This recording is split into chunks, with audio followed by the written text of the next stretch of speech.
안녕하십니까. 거꾸로 투자는 쇼킹 부동산입니다. 내년 7월에 닥칠 무주택자의 실현 시작해보겠습니다. 오늘 내용은 중요한 결론이 앞에 나옵니다. 그리고 영상 시작 전에 구독으로 인생 바꾸시기 바랍니다. 오늘 내용 정말로 중요합니다.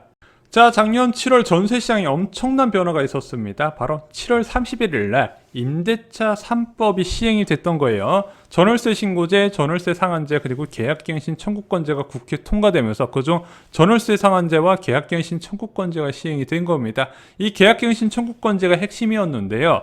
세입자가 요구하면 만기 때 2년 추가 계약 연장을 가능하게 만든 거예요. 그리고 이 계약 추가 연장할 때 5% 이내로 임대료를 인상을 제한을 했다는 거죠. 그래서 1989년에 주택난에 주택 임대차 보호법 보호기간을 1년에서 2년으로 바꾼 이래 31년 만에 4년으로 연장이 됐다는 겁니다. 자, 이 임대차 3법 제도가 얼마나 효과가 있었냐? 기획재정부에서 제26차 부동산시장 점검 관계장관 회의에서 발표를 했어요. 자, 자기네들이 조사를 해봤답니다. 서울 100대 아파트의 경우 임대차 갱신율이 3법 시행 전에는 절반 조금 넘는 수준인 57.2%였는데 시행 후에는 77.7%, 10채 중 8채가 갱신이 됐다더라. 그리고 6월 한 달 동안 임대차 신고서를 도입으로 갱신 요구권 사용 여부를 확인해 봤는데 갱신 계약의 63.4%가 법이 부여한 갱신 요구권을 실제 사용했더라. 그래서 갱신 대상 세입자의 3분의 2 정도가 실제로 사용한 것으로 나타났습니다. 자, 이 임대차 3법에 대한 세입자, 집주인, 정부의 입장은 다음 영상에서 정리를 드릴게요. 굉장히 말이 많죠. 자, 오늘은 내년 7월부터 무주택자한테 크게 문제될 부분을 좀 체크를 드리고자 합니다. 문제는 계약갱신 청구권을 사용한 세입자들의 만기가 지금 다가오고 있다는 겁니다. 자, 그런데 작년에 계약갱신 청구권 사용한 사람들이 언제 전세계약 체결했죠? 2018년 하반기에 체결했죠. 자, 그러면은 그때 2018년하고 현재의 전세값을 비교해보면 중위 전세값 기준으로 따져봐도 최소 1억 5천만 원 이상이라는 겁니다. 이게 서울 지역만 그러냐? 경기, 인천 할 거 없이 전세 가격이 전부 다 뛰어 올라갔다는 부분이죠. 그래서 2018년 하반기 기준에서 전세금을 4년치 인상분을 올려줘야 되는 상황이 펼쳐진다는 부분입니다. 자, 그러면은 서울 고가 아파트의 경우 갱신 시점의 인상 금액이 3억 원에서 6억 원까지 수준으로 올라갈 수 있다는 거예요. 자, 그러면은 정부의 정책 담당자 입장에서 이것을 어떻게 할까 생각을 해봐야겠죠. 자, 당장 내년 7월 말이라고 하지만 보통 전세 연장 부분은 3개월 전부터 논의를 하잖아요. 그럼 4월부터 이 부분이 본격적으로 불거질 거예요. 자, 그러면 정부 입장에서는 야, 니들이 알아서 하세요. 이렇게 할 수도 있겠죠. 우리는 2년 더 추가로 니들이 안심하고 거주할 수 있게 제도 마련해줬잖아. 그 다음부터는 니들이 알아서 해야지. 그런데 너무 많은 가구의 부담이 큰 상황이라는 겁니다. 야, 말이 전세금 인상 3억에서 6억이죠. 이거 난리 나거든요. 왜냐면은 전세금 올려준다고 가계대출 늘어나는 것도 문제지만요. 이것이 매매 수요 증가로 이어져서 매매 가격 불안으로 이어질 수 있다는 부분입니다. 자, 그러면은 니들이 알아서 하세요는 안 될 것 같네. 그러면은 두 가지 방안이 있겠죠. 전세 가격을 안정을 유도하거나 세입자 보호 방안을 강화하는 방안이 있을 겁니다. 그 중에서 전세 가격 안정을 유도하는 방안부터 한번 살펴보겠습니다. 자, 전세 가격을 하락세로 전환시키는 것이 과연 가능할까? 자, 전세 가격은 두 가지에 의해서 영향을 받는다 말씀드렸습니다. 첫 번째는 공급량이에요. 아파트 공급량을 늘리면은 가격 하락을 유도시킬 수가 있습니다. 여기서 말하는 공급은 분양이 아니라 입주예요. 자, 그런데 이건 정부에서 컨트롤 불가능하고 물리적으로도 해결 불가능한 이슈죠. 자, 그런데 내년에 정말로 운이 없어요. 왜냐면은 올해 서울의 입주 물량이 3만 호였거든요. 내년에 입주 물량이 18,000호밖에 안 됩니다. 제가 쇼킹 부동산을 하고 나서 이렇게 입주 물량 적은 걸 처음 보는 것 같아요. 역대급으로 부족한 시기가 내년인데 내년에 임대차 보호법 만기가 다가온다는 거죠. 자, 그러면은 입주 물량이 부족하게 되면 그 다음으로 이것을 커버칠 수 있는 방법이 무엇이 있을까? 바로 돈의 가치를 올리는 방법이 있습니다. 금리 인상이에요. 근데 지금 서울 부동산 시장은요, 공급이나 정책보다도 금리적인 부분에 절대적인 영향을 미치게 됩니다. 자, 서울 전세 가격이 가장 많이 올랐을 때가 2020년이죠. 2020년에 서울 입주 물량 얼마였을 것 같으세요?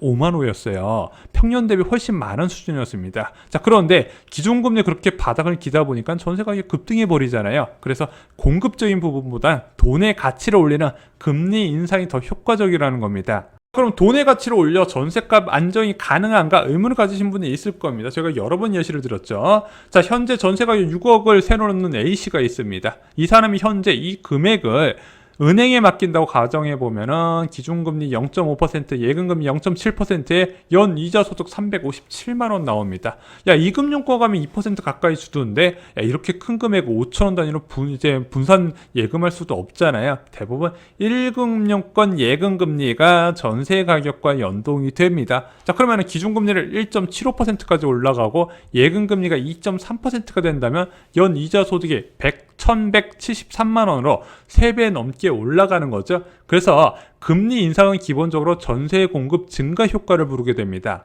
자, 이 돈의 가치 금리는요, 수요 부분에서도 중요한 요소입니다. 예를 들어 보겠습니다. 1억 2천 자금이 있는 신혼부부가 있어요. 자, 그런데 지금 5억 전세자금 대출 받는 게 이자가 2.34%니까 월 이자가 90만원 수준밖에 안 됩니다. 자, 당연히 1억 2천 있는 사람이 월 이자 95만원만 낸다면은 6억대 신축 아파트로 전세를 구할 수가 있는 거예요. 그래서 지금 30대 초중반의 신혼부부들 지금 눈높이가 굉장히 신축 아파트 꼭대기에 올라와 있습니다. 그건 여러분들도 많이 공감을 하실 거예요. 자, 그런데 기준금리가 1.75%까지 올라가고 월이자가 158만원이 나타나잖아요. 자, 그러면은 이자 부담이 무려 66% 올라가게 됩니다. 당연히 야, 이거 158만원이면은 관리비까지 포함해서 주거 비용으로 한 200만원 가까이 쏘네. 그렇게까지 대출을 못 받겠다. 그래서 수요 감소 요인이 되는 거예요. 그래서 공급 증가와 수요 감소가 동시에 일어나면서 지속적인 금리 인상이 전세시장 안정을 부르게 된다는 겁니다.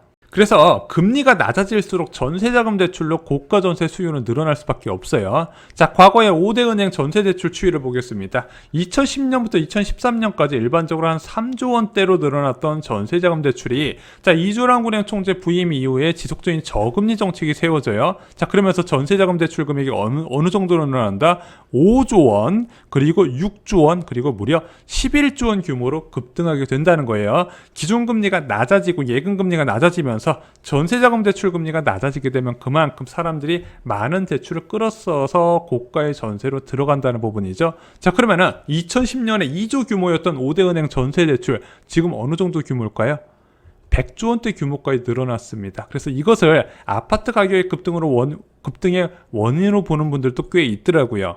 자, 그래서 과거에도요, 기준금리가 1.5% 수준에서 전세 물량이 증가를 했습니다. 2017년 11월에 기준금리 딱 한 채로 올리고 2018년에 전세 실종에서 부활 시대네. 자, 그래서 입주 물량도 굉장히 중요한데 서울은 굉장히 부족하지만 그래도 경기도 지역은 9만 호로 준수하거든요. 자, 그래서 금리만 올리게 된다면은 그 만기가 다가오는 시기까지 금리가 적정 수준을 유지하게 된다면 전세 가격 불안이 그렇게까지 심하지 않을 수도 있는데 문제는 앞으로 1년 동안 1% 이상이 가능할까 하냐는 부분이죠. 3개월마다 분기마다 금리를 올려야 된다. 1년 동안 분기마다 올려야 된다는 얘기입니다. 자, 그래서 올해 두 차례는 그래 금융 불균형 때문에 올린다. 그럼 내년 두 차례 상반기 때 올려야 되는데 솔직히 이주랑은행 총재 교체 이제 한국은행 총재 교체 시기고요. 대선도 있어서 쉽진 않을 것 같거든요. 명분이 있어야 된다 말씀드렸죠. 그 명분이 무엇이다? 높은 소비자 물가에 달려있다. 그래서 소비자 물가가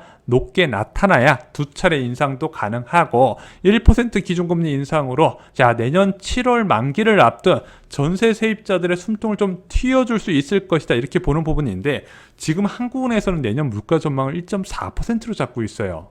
그래서 이 정도로 기준금리가 올라갈 정도의 소비자 물가가 나오려면요, 한국은행 전망이 180도로 바뀌어야 됩니다. 근데 저는 여러 가지 원인으로 1.4%가 아니라 그거보다 더 높게 나타날 가능성이 있다고 말씀을 드렸죠. 자, 그래 기준금리 분기마다 기적적으로 한 차례씩 올려서 1.5%면 어떤 변화가 나타나냐? 일단 예금금리가 0.7에서 1.8에서 2%까지 올라가게 됩니다. 예금할 만 나죠. 자, 이렇게 되잖아요. 전세 공급자 입장에서도 좋지만요, 주택시장 매매 공급자 매도자 입장에서도 팔려는 사람이 늘어나게 됩니다.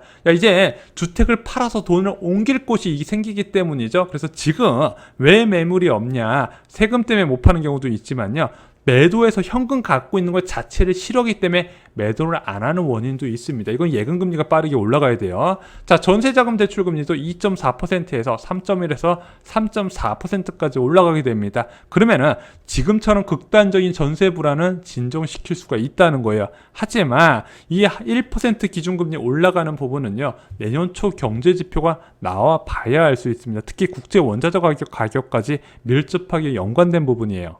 자, 그런데 내년에 물가 상승률이 원할 만큼 안 나오고 한국은행에서 비주기적으로 바뀌면서 금리 인상을 안 해버렸네. 그러면은 정부와 여당이 직접 움직이는 마지막 방법이 있습니다. 바로 세입자 보호 방안을 강구한다는 거죠.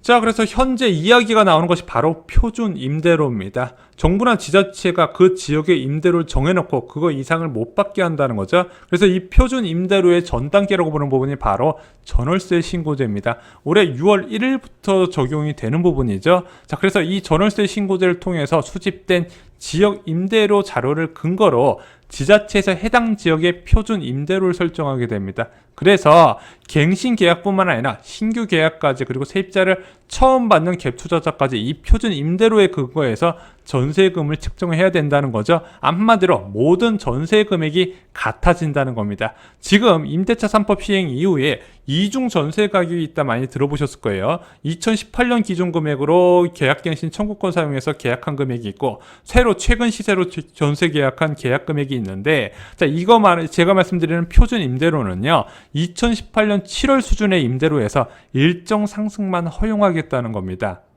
자, 과연 이것이 가능할까도 살펴봐야겠죠. 최근에 임대차 3법 도입 1년을 전후해서 지금 여론이 전세가격 상승의 원인으로 이 임대차 3법을 지목을 하고 있습니다. 금리 이야기는 하나도 안 하더라고요. 이게 어떻게 전세 금액을 얘기하면서 금리 얘기를 쑥 빼놓고 제도만 이야기를 할까? 그래서 의외로 부동산 시장은요, 제도 개편에 따른 변화가 그렇게 크진 않아요. 공급과 금리가 메인이라고 말씀을 드렸습니다. 자, 그러면은 이런 여론의 반발을 무릅쓰고 과연 강행할 수 있을까? 그런데 현재 여당 지도부가 부동산 시장의 개입을 꺼리고 있습니다. 오히려 규제를 풀자는 주의죠. 자, 이 표준 임대료도 정부가 강력하게 개입을 하는 겁니다. 그에 따른 왜곡이 발생할 수 있는 우려를 여당 지도부에서 할 가능성이 있다는 부분이죠.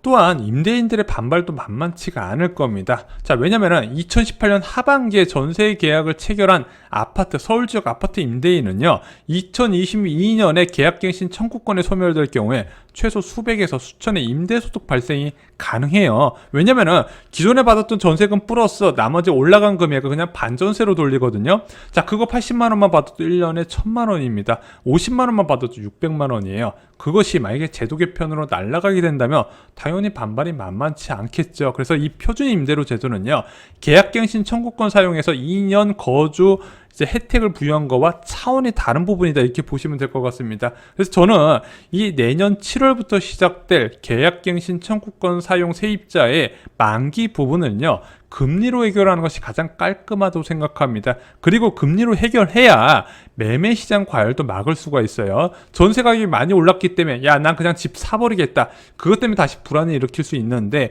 금리가 올라가게 돼서 대출 금리가 올라가게 되면 그 장벽이 쳐지게 되고 전세금이 그렇게 많이 올라가지 않는다면 굳이 사지 않고 청약을 기다릴 수 있다는 부분이죠. 이상으로 쇼킹 부동산 마칩니다. 오늘 굉장히 중요한 이슈에서 다뤄드렸습니다. 결국에는 지금 금리가 해줘야 될 역할이 너무 많은 상황이라는 거죠. 좋아요, 구독, 공유 꼭 부탁드리고요. 저희 쇼킹 부동산 자료실도 많이 찾아주시기 바랍니다. 감사합니다.